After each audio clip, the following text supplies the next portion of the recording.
Բարև ձեզ թանկագին ընկերներ, թող Աստված ձեզ բոլորիդ օրհնի, թող ձեզանից յուրաքանչյուրը օրհնվի հիմա, և թող Սուրբ Հոգին գա և առաջնորդի այս հաղորդումը, և յուրաքանչյուրիդ համար բարի պտուղ բերի, թող Սուրբ Հոգին, նա ով միակը կարող է մեզ առաջնորդել դեպի ճշմարտությունը, նա ով կարող է մեզ համոզել, կարող է մեզ ցույց տալ մեր մեղքերը և մեր սխալները, Սուրբ Հոգին միակն է, ով կարող է առաջնորդել մեզ դեպի փրկությունը, դեպի առատ կյանքին, նա հենց Հիսուս Քրիստոսն է, ով իր հոգով առաջնորդում է մեզ դեպի առատ կյանքին, և նա առաջնորդում է նրանց, ովքեր հնազանդվում են նրան, ինչպես որ նա էր ասել, որ իր գառնուկները լսում և հնազանդվում են իր ձայնին։ Ես մտածում էի այս խոսքի մասին և ցանկացա փոխանցել ձեզ։ Սա շատ մեծ հայտնություն է, ուշադիր եղեք։ Աստվածաշունչը միշտ անունի մասին է խոսում։ Սողոմոնն այսպես է ասել. «Բարի անունը թանկարժեք յուղերից լավն է, և մահվան օրը ծննդյան օրից»։ Շատերը մտածում են. ինչպես կարող է դա լինել։ Մահվան օրը ավելի լավն է, քան ծննդյան օրը։ Ով կարող է մահանալ, եթե չի ծնվել։ Ինչի մասին է այստեղ այս խոսքը։ Երբ այստեղ Սողոմոնը խոսում է բարի անունի մասին, դա այն անունն է, որը ծնվելուց հետո բոլորս էլ ստացել ենք։ Եվ այդ անունը, որ մենք ստացել ենք, մեզ է ներկայացնում։ Բայց ոչ ոք չգիտի, թե ինչ պետք է անի այդ անունի հետ։ Ոչ ոք չգիտեր, թե ինչպես պետք է օգտագործի այդ անունը։ Եվ երբ արդեն մենք մոտենում ենք մեր մահվան օրին, մեր անունը կամ լի է հաճելի բուրմունքով, կամ էլ վատ հոտով։ Մեզանից յուրաքանչյուրի մահվան օրը, մեր վերջին օրը, հիշվելու է մեր անունը։ Մեր կյանքը և այնտեղ երևալու է, մեր կյանքը եղել է Աստծո փառքի համար, թե սատանայի փառքի համար։ Դա կախված է յուրաքանչյուր մարդուց։ Ուրեմն, եթե մարդու անունն իրապես բարի է, եթե նրա արած գործերը բարի են, նրա շրջապատը նույնպես ուրախանում է։ Երբ նրան տեսնում են, մարդիկ ուրախ են, նրա հետ հաճելի է շատ։ Բայց նրանք, ում անունը բարի չէ, նրանք արդեն ժամանակ չեն ունենա, որպեսզի փոխեն այդ իրավիճակը։ Մահից հետո այլևս ոչ մի հնարավորություն չի լինի։ Մահից հետո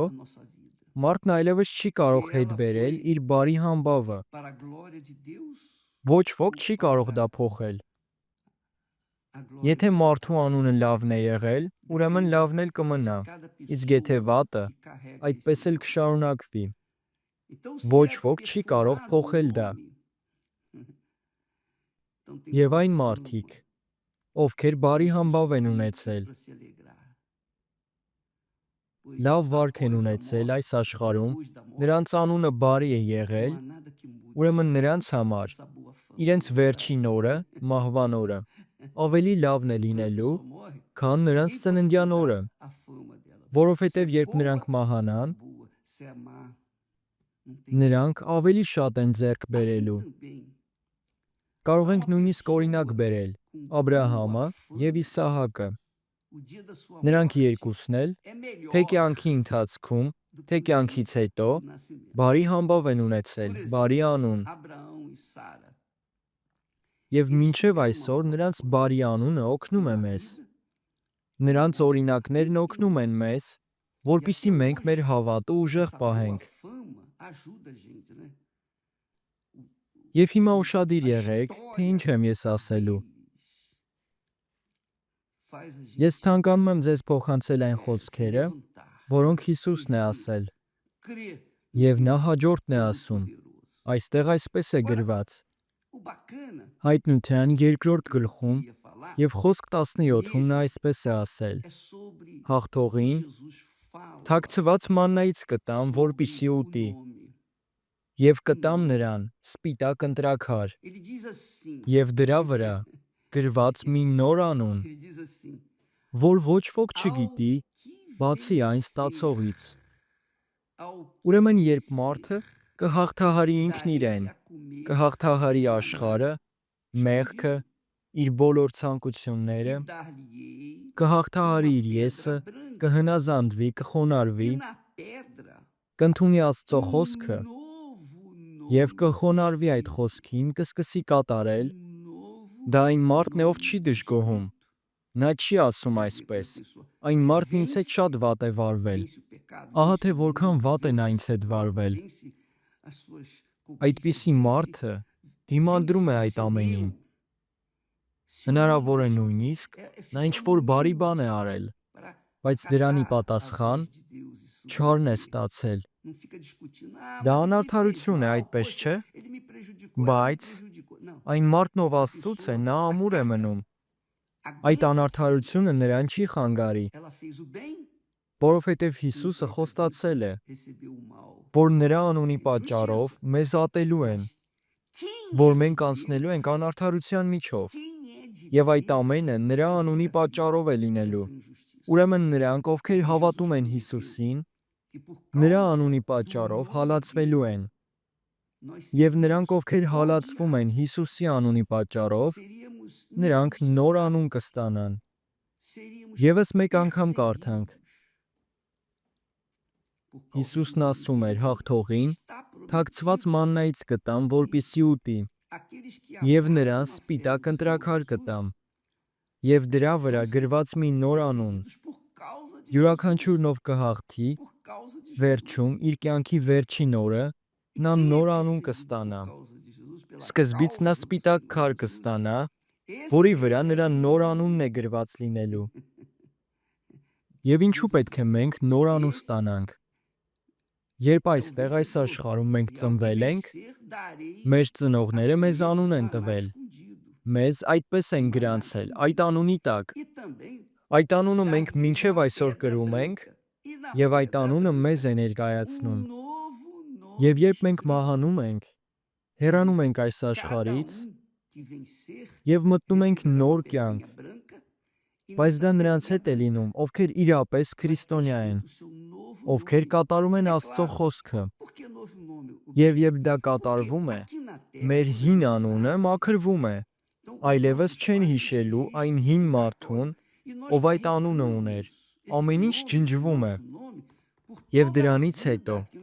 մենք ուղղորդվում ենք դեպի Աստծո արքայություն։ Երկնքի արքայությունը, եւ այնտեղ ամեն ինչ նորից ենք սկսում։ Մենք այլևս ոչինչ չենք հիշելու, չենք հիշելու մեր անցյալի մասին, չենք հիշելու նրա մասին, թե ինչ է եղել այստեղ, այս աշխարհում։ Որովհետև եթե հակառակը լիներ, եթե մենք հիշենք այդ ամենի մասին, հիշենք մեր անցյալը, նույնիսկ գտնվելով երկնքի արքայությունում, մենք մեր նույն առօրյա խնդիրներն ենք կրելու մեր մեջ։ Ուրեմն, երբ մենք կմտնենք հավիտենություն, մենք նոր անուն կստանանք, նոր կյանք, նոր մարդ կդառնանք, կունենանք նոր մարմին, որը փառավորված է։ Մենք ամեն ինչ նորն ենք ունենալու։ Մեր հայրը միակն է լինելու, եւ մենք այն նույն պայմաններում ենք լինելու, ինչպես որ հրեշտակները, եւ դա կատարվելու է նրանց հետ, ովքեր Աստծուց են ծնվել, ինչպես որ Հիսուսն ասաց. նա, ով մարմնից է ծնվում, մարմնավոր է, իսկ ով հոգուց, հոգևոր։ Այս աշխարհում մենք սովորական անուն ունենք, որովհետև մարմնից ենք ծնված, բայց ովքեր Աստծուց են ծնվում, նրանք նոր անուն են ստանում, ինչպես որ ես Աստծուց եմ ծնվել։ Ծնվել եմ Սուրբ Հոգուց, եւ ես նոր անուն ունեմ, բայց ես դեռ չգիտեմ, թե որն է այդ անունը, չգիտեմ, թե ինչպիսին է։ Ես այդ անունը կիմանամ միայն երբ մահանամ։ Ինչպես որ Սողոմոնն այստեղ ասում է, որ մահվան օրն ավելի լավն է, քան մեր ծննդյան օրը, որովհետև մահվան օրը մենք այդ փառքի մեջ ենք մտնելու ենք Աստծո ներկայության մեջ։ Մենք ստանալու ենք այն ժառանգությունը, որը մեր Տեր Հիսուս Քրիստոսը պատրաստել է մեզ համար։ Ուրեմն այն մարդիկ, ովքեր կմտնեն երկնքի արքայություն, նրանք ովքեր կհաղթեն, այստեղ այս երկրում կհաղթահարեն իրենց, կհաղթահարեն մեղքը, եւ երբ նրանք կփրկվեն, նոր անուն կստանան սպիտակ ընտրաքար, որի վրա գրված է լինելու նրանց նոր անունը։ Եվ այդ անունը, որ նրանք ստանում են, նրանցից բացի ոչ ոք չի իմանում։ Եվ գիտեք, թե ինչ նշանակություն ունի այդ սպիտակ քարը, որի վրա մեր նոր անունն է լինելու։ Անցյալում, երբ Հռոմում մարդիկ դատի ժամանակ արդարացվում էին, նրանք սպիտակ քար էին ստանում, եւ այդ քարի վրա իրենց անունն էր գրված։ Եվ դա այն բանի հաստատումն էր, որ տվյալ մարդը մաքուր է, եւ այլևս նրա վրա ոչ մի դատապարտում չկա։ Եվ եթե ձեր անունը մաքուր է, ձեր անունը բարի է, դուք կարող եք բարձր գլխով քայլել։ Դուք ոչնչից չեք ամաչի։ Եվ անցյալում հենց այդպես է եղել, ովքեր արդարացվում էին, սպիտակ քար էին ստանում իրենց անունով։ Ուրեմն երկնքի արքայությունում այդ նույնն է լինելու։ Մենք բոլորս սպիտակ քար ենք ստանալու, որի վրա մեր անունն է գրված, նոր անունը, որը միայն մենք ենք իմանում։ Եվ այդ սպիտակ քարը ստանալու են միայն նրանք, ովքեր հաղթահարել են։ Օրինակ, եթե դուք ինչ-որ մեկի հանդեպ վիրավորանք ունեք, դուք չեք կարող հաղթահարել։ Ինչպես կարող եք դուք հաղթող լինել, եթե ձեր ներսում այդ չարությունն է։ Երբ դուք կմահանաք եւ ձեր ներսում դեռ այդ վիրավորանքը կլինի, դուք չեք կարողանա մտնել երկնքի արքայություն։ Մանավանդ սպիտակ քար ստանալ նոր անունով։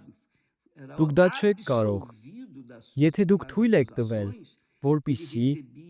այդ իրավիճակի պատճառով ձեր անունը կեղտոտվի, որպեսզի ձեր ներսում վիրավորանք մնա, ուրեմն դուք չեք կարող հաղթել, չեք կարող նոր անուն ստանալ։ Ուրեմն իմ ընկերներ, հարկավոր է ընդունել, որ այդ նոր անունը, այդ սպիտակ քարը ստանալու համար նույնիսկ արժի, որպեսզի այս աշխարհում դուք նվաստանաք, որպեսզի այստեղ ձեզ չհարգեն։ Ուրեմն հանուն դրա արժի, որպեսզի դուք ներեք մարդկանց, նույնիսկ եթե ձեր սիրտը չի ցանկանում։ Ասեք Աստծուն դրա մասին. Տեր, իմ սիրտը չի ցանկանում նրան ներել, բայց ես նրան ներում եմ, ես օրհնում եմ այդ մարդուն։ Նույնիսկ ասում եք, Տեր, ես խնդրում եմ, որպեսզի դու այդ մարդուն ավելի շատ օրհնես, քան ինձ։ Եվ երբ մարդն իրականում ներում է, հենց ինքը Սուրբ Հոգին սկսում է փոխել մարդու սիրտը։ Ուրեմն իմ ընկերներ, այսօրվանից սկսած մտածեք ձեր անունի մասին։ Երբ մենք բոլորս կգնանք հավիտենություն, մեզանից յուրաքանչյուրն իր հետևից կարող է թողնել կամ լավ բուրմունք, կամ էլ վատ հոտ։ Սա այն բարի անունի մասին է, որի մասին Սողոմոնն ասել էր։ Եվ այդ ամենը կախված է նրանից, թե ինչպես եք վարվում ձեր անունի հետ։ Ինչպես եք վարվում ձեր կյանքի հետ։ Ձեր բարի անունը կախված է ձեր կյանքից, ձեր քայլերից, բնավորությունից, կախված է նրանից, թե դուք լավ ամուսին եք, թե ոչ, լավ կին եք, թե հակառակը, լավ ծնող կամ լավ երեխա եք, թե հակառակը։ Այդ ամենը հենց մեզանից է կախված, որպեսզի մենք պահենք մեր բարի անունը և մեր անվան բուրմունքը։ Միթե հիանալի չէ, որ այդպիսի մարդիկ ռիսկի տակ չեն հայտնվի, որ նրանց անունը կարող է ջնջվել այդ գրքից, կյանքի գրքից։ Միթե հիանալի չէ դա։ Ուրեմն իմ ընկերներ, թող Աստված ձեզ առատորեն օրհնի։ Մենք փնտրում ենք Աստծուն և փնտրում ենք նրա խոսքը, նրա կամքը այն, ինչ որ նա մեզ համար ցանկանում է։ Ձեզ մոտ գտնվող մեր յուրաքանչյուր եկեղեցիներում մենք հենց դրա համար ենք աղոթելու։ Աղոթելու ենք նրանց համար, ովքեր ծառավ են, որպեսզի նրանց անունը կյանքի գրքում գրված լինի, եւ դուք հոգ կտանեք, որպեսզի այդ անունը երբեք չջնջվի կյանքի գրքից։ Թող Աստված ձեզ օրհնի։ Մինչ մյուս հաղորդում։ Ամեն։